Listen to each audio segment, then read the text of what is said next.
Καλή σας μέρα. Χαίρετε. Ξεκινάμε σήμερα με 3 πολύ ωραίες ερωτήσεις.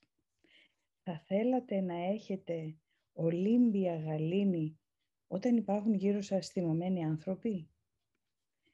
Θα θέλατε να έχετε ακλόνητη εμπιστοσύνη ακόμα και όταν όλα γύρω ανατρέπονται?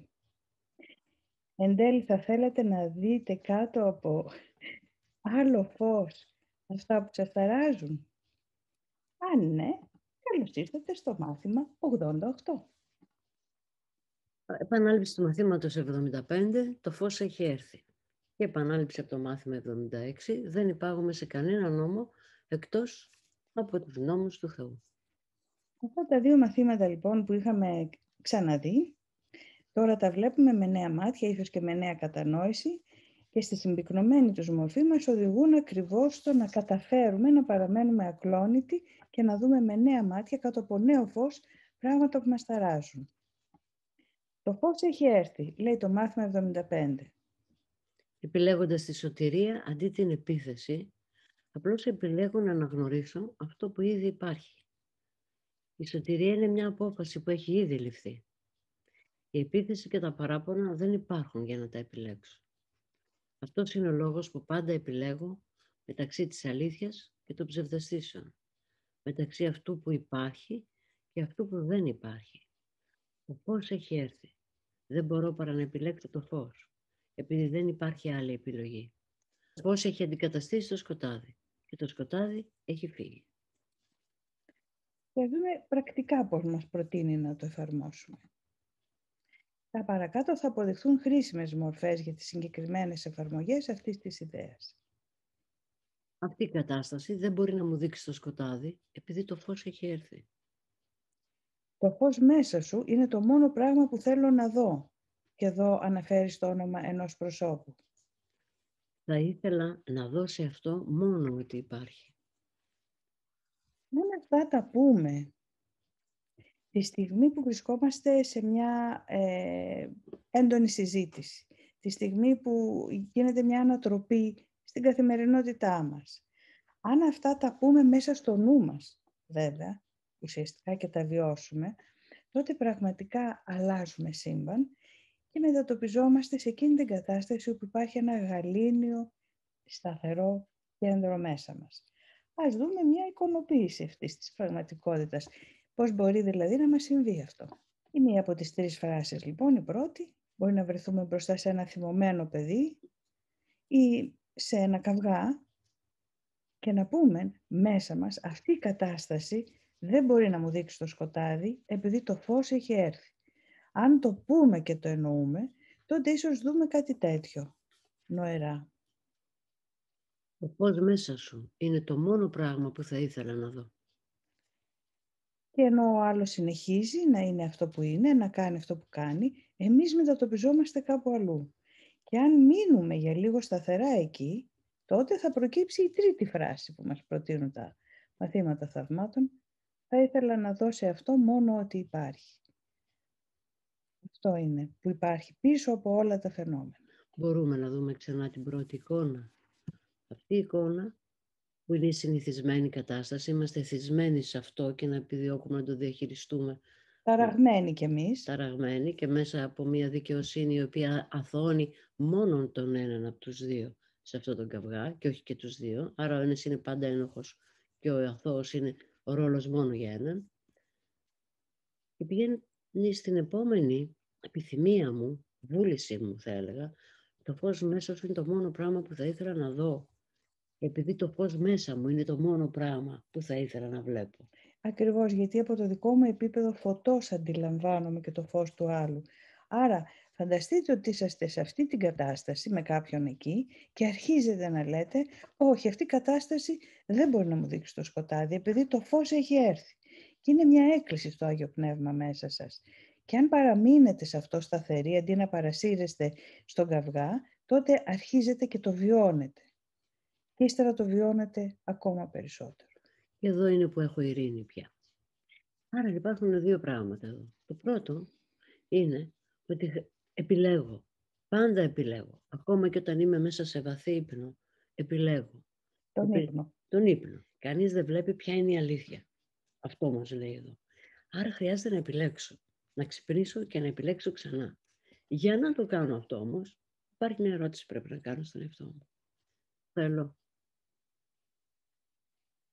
Θέλω να δω αυτό το φως μέσα στον άλλον για να μπορώ να βλέπω και το φως μέσα μου.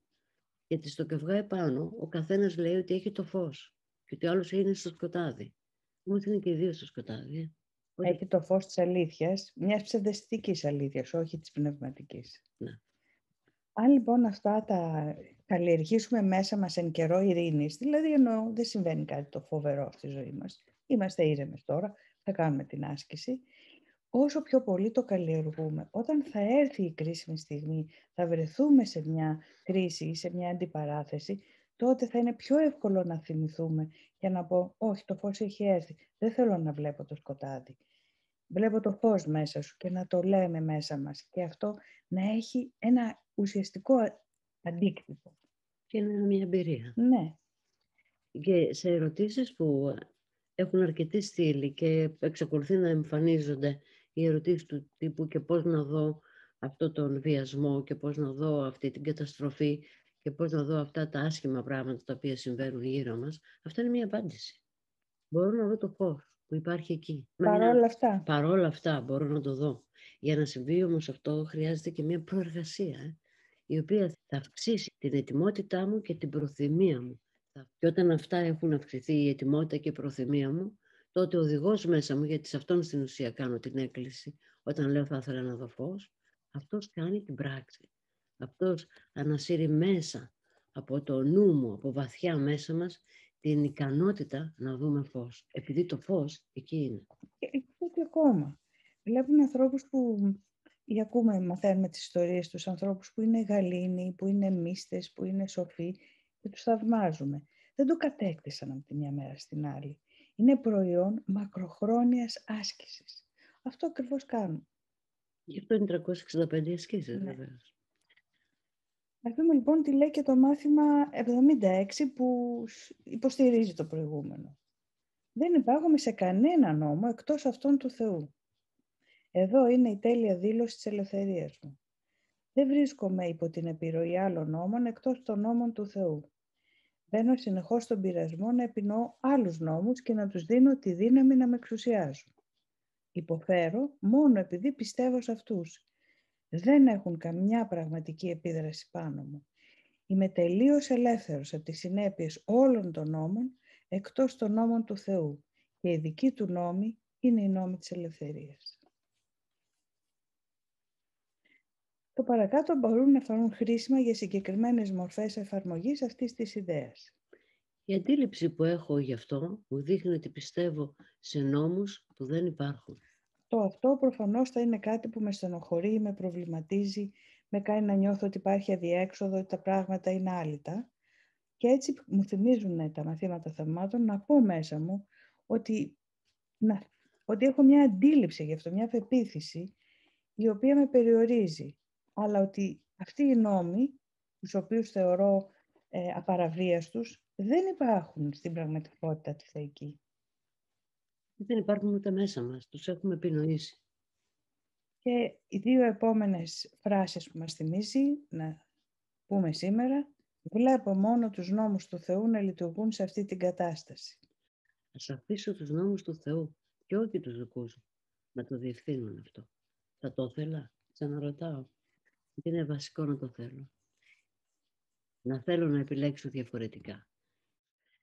Μια ερώτηση που μπορώ να κάνω για να μπορέσω να διακρίνω στο τέλος ποια είναι η αλήθεια, με μια ερώτηση. Σε τι χρησιμεύει αυτό? Σε τι χρησιμεύει όχι η συμπεριφορά μου? Σε τι χρησιμεύει ο τρόπος που σκέφτομαι?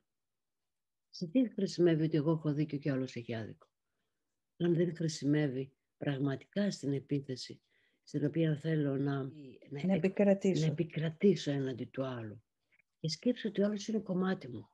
Όταν τώρα το σώμα σε έναν οργανισμό ολόκληρο και να έλεγε το αριστερό χέρι, εγώ έχω δίκιο στο δεξί, και να ήθελε να επικρατήσει πάνω στο δεξί χέρι. Και αν αυτό το κάνουν όλα τα τμήματα του σώματος, το σώμα θα ήταν περίεργο, δεν θα μπορούσε να λειτουργήσει, παράξενο. Να πούμε εδώ ότι θα μπορούσατε ενδεχομένως να ρίξετε μία ματιά στο κεφάλαιο 23, όπου αναφέρονται οι νόμοι του χάου, για να καθαρίσουμε μέσα στο μυαλό μας ποιοι είναι οι νόμοι αυτού του κόσμου που εμείς φτιάχνουμε και ποιοι είναι οι νόμοι του Θεού. Και θα δείτε ότι οι νόμοι που φτιάξαμε όχι μόνο σκληροί νόμοι είναι και παρανοϊκοί. Έχουν μέσα πραγματικά μία τρέλα. Και μας λέει μέσα σε αυτό το υποκεφαλαιάκι, το 2, ότι αυτό που προστατεύει την τρέλα είναι η πεποίθηση ότι είναι αληθινή. Σκεφτείτε, οι άνθρωποι οι οποίοι πραγματικά έχουν λίγο φύγει από τη λογική και είναι στην τρέλα, πιστεύουν ότι αυτό που βλέπουν είναι αληθινό. Έτσι μας βλέπει το πνεύμα μέσα μας, ότι είμαστε σε μια κατάσταση που απλώς πιστεύουμε κάτι που δεν υπάρχει. Μικρή παράγραφο από το κεφάλαιο 23, το υποκεφάλαιο 2, που τελειώνει ως εξής ο Ιησούς. Μας λέει, αδερφέ, μην κάνεις ούτε ένα βήμα στην κατάβαση προς την κόλαση. Αυτό που είδαμε πριν με τους καυγάδες και αυτό που έχουμε μέσα μας ως πεποίθηση για το τι είναι καλό, τι είναι κακό και η συνεχής άμυνα επίθεση που κάνουμε προς τα έξω, είναι μια κόλαση. Επειδή αφού θα έχεις κάνει το ένα βήμα και θα κατέβεις προς την κόλαση, δεν θα αναγνωρίσεις τι είναι τα επόμενα. Και να είσαι βεβαίως πως θα ακολουθήσουν. Δηλαδή με το που ξεκινάω μια διένεξη και πιστεύω ότι έχω δίκιο, έχω ήδη κάνει το πρώτο βήμα στην κόλαση και μετά ακολουθούν κι άλλα αναγκαστικά για να υπερασπιστώ αυτό που αρχικά πίστευα. Η επίθεση οποιασδήποτε μορφής έχει βάλει τα πόδια σου πάνω στη σκάλα της διαστρέβλωσης που σε απομακρύνει από τον ουρανό. Πώς μπορείς να ξέρεις αν διάλεξες τη σκάλα που οδηγεί στον ουρανό ή τη σκάλα που οδηγεί στην κόλαση? Αρκετά εύκολα. Πώς αισθάνεσαι? Βρίσκεται η ειρήνη στην επίγνωσή σου? Είσαι βέβαιος προς τα που πηγαίνεις? Και είσαι βέβαιος πως μπορείς να φτάσεις στο στόχο σου, δηλαδή τον ουρανό? Αν όχι, τότε βαδίζεις μόνος σου. Ζήτα τότε από τον φίλο σου, που είναι το οδηγός μέσα μας, να σε συνοδεύσει και να σου δώσει τη σιγουριά για το πού πηγαίνεις. Χρειάζεται εξ αρχής να έχει καθοριστεί ο στόχος. Εξ αρχής να έχω καθορίσει το στόχο μου, γι' αυτό λέμε καθόρισε το στόχο της ημέρας σου. Ανοίξαμε τα μάτια μας το πρωί, για ποιο λόγο ζούμε? Μην περιμένω να το μάθω να μου έρθει κάπως. Καθόρισέ τον. Ζω γι' αυτό σήμερα. Όλη η μέρα μου θέλω να είναι έτσι. Το εγώ δεν καθορίζει το στόχο. Το εγώ περιμένει, ο ιδιαίτερος εαυτός περιμένει να συμβούν γεγονότα για να τα κρίνει μετά. Και έτσι μοιάζει να είναι αυτό από πάνω. Αν όμως βάλω εξ αρχής το στόχο μου και θυμάμαι τον οδηγό που έχω μέσα μου, η πορεία μου θα είναι σίγουρη και μακριά από τους νόμους του χάου. Ναι, θα μπορούσαμε, ας πούμε, σήμερα, με αφορμή το σημερινό μάθημα, να πούμε ότι σήμερα ο στόχος μου θέλω να είναι να θυμάμαι ότι το φως έχει έρθει σε οτιδήποτε βλέπω, σε οτιδήποτε συναντάει ο νους μου, όπως και να έρχονται τα πράγματα. Ναι. Ο πατέρας μου έλεγε, κάνε ό,τι λέει η ψυχή σου και άσε το Θεό να κάνει το κουμάντο του. Ο Μιχαήλ είναι αυτός. Τι ωραίο. Εξαιρετικό. Η Ρόρη. Θέλουμε, αλλά τι γίνεται με όλες αυτές τις ιδεχθείς πράξεις που συμβαίνουν γύρω μας? Τι συνέπειες θα υπάρξουν για αυτούς τους ανθρώπους? Βλέπεις εδώ, ήδη μέσα στην ερώτηση που κάνω, υπάρχει το ιδεχθείς πράξη. Η ιδεχθείς σκέψη, που την έχει και αυτός και εγώ, γιατί έχουμε την ίδια πεποίθηση, απλώς αυτός το κάνει και εγώ τον επικρίνω. Εάν θέλουμε να αλλάξει κάποτε αυτός ο κόσμος, χρειάζεται να εγκαταλειφθεί η επίθεση. Γι' αυτό γίνεται μόνο μέσα από τη συγχώρεση. Όλοι οι νόες πάνω σε αυτό τον πλανήτη που έρχονται και ξανάρχονται, έρχονται μόνο για αυτό το μάθημα. Να μάθω να συγχωρώ. Γιατί αυτό που βλέπω είναι μια τρέλα, δεν είναι μια αλήθεια. Η πράξη είναι ένα αποτέλεσμα. Δεν θα γλιτώσουμε εάν τιμωρούμε την πράξη. Χρειάζεται να αλλάξει ο νους μας. Συνεισφέρουμε σε μια κρίσιμη μάζα αλλαγής στην όσφαιρα του νου του Ιού, που έχει ξεχάσει ποιος είναι. Η ερώτηση επόμενη. Και τι θα γίνει με αυτούς? Δεν θα τιμωρηθούν? Η επόμενη ερώτηση είναι αυτή. Και η απάντηση είναι, θα δώσουμε στον Καίσαρα αυτά που το ανήκουν και στο Θεό τα δικά του. Δηλαδή, με τους νόμους των ανθρώπων θα κριθούν και θα τιμωρηθούν και με τους νόμους τους θεϊκούς θα πρέπει να συγχωρεθούν σε ένα άλλο επίπεδο. Αλλά αυτό είναι μια διαδρομή μακρά, μια διαδρομή όταν είμαστε έτοιμοι, όταν έχουμε δυναμώσει, όταν είμαστε όριμοι. Βαδίζουμε προς τα εκεί. Χρησιμοποιούμε τους νόμους αυτού του κόσμου. Τους δεχόμαστε, αλλά δεν τους θεωρούμε ανώτερους από τους θεϊκούς. Υπάρχει μία φράση μες στα θαύματα που λέει «Ο Υιός του Θεού είναι ένοχος μέσα στον χρόνο, όμως είναι αθώος στην αιωνιότητα». Παρατηρήσαμε ότι στο διαλογισμό λέμε στο όνομα της ελευθερίας μου. Τι κατανοούμε αυτή την ελευθερία?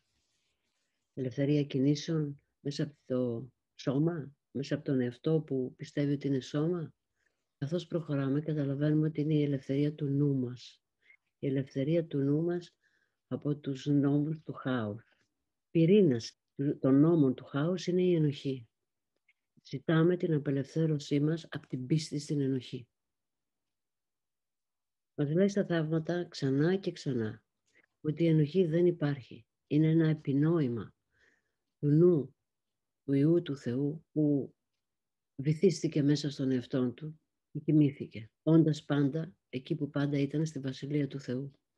Γι' αυτό το πινακάκι που δείξαμε στην αρχή, θα το δείξουμε και τώρα. Τίποτα αληθινό δεν μπορεί να απειληθεί. Τίποτα δεν υπάρχει παρά μόνο ό,τι είναι αληθινό. Σε αυτό ακριβώς βρίσκεται η ειρήνη του Θεού.